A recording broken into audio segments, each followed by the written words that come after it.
بسم اللہ الرحمن الرحیم۔ السلام علیکم دوستو ایک بزرگ جا رہے تھے، کچھ بچے آپس میں بحث کر رہے تھے۔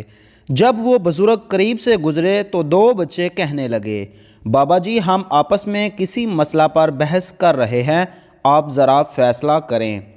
اس بزرگ نے کہا، بیٹا کیا مسئلہ ہے؟ بچے نے کہا، ہم آپس میں بحث کر رہے ہیں کہ ایک آدمی بڑا نیک ہو، اس نے کبھی گناہ نہ کیا ہو تو اس پر اللہ کی خاص نظر ہوتی ہے، یا آدمی بڑا ہی گناہگار ہو اور سچی توبہ کر لے، اس کے دل پر خاص نظر ہوتی ہے۔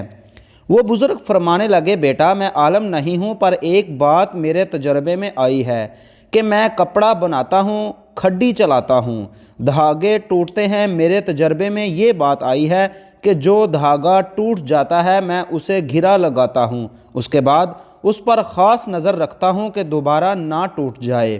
ممکن ہے جو بندہ شیطان کے راستے کو چھوڑ کر توبہ کر لے، اللہ سے اپنی گانٹھ باندھ لے، ممکن ہے اس کے دل پر اللہ کی خاص نظر رہتی ہو کہ یہ بندہ دوبارہ نہ ٹوٹ جائے۔ تو ناظرین گرامی، میں امید کرتا ہوں آپ لوگوں کو میرا یہ واقعہ بہت پسند آئے گا۔ اگر آپ لوگوں کو میرا یہ واقعہ پسند آئے تو پلیز اپنے دیگر دوستوں کے ساتھ اس ویڈیو کا لنک ضرور شیئر کریں اور ہمارے چینل کو سبسکرائب کریں اور ساتھ بیل آئیکن کو دبا لیں تاکہ ہماری ہر آنے والی ویڈیو آپ تک بآسانی پہنچ سکے۔ اب انشاءاللہ ہم ملیں گے نیکسٹ ویڈیو میں۔ اللہ حافظ۔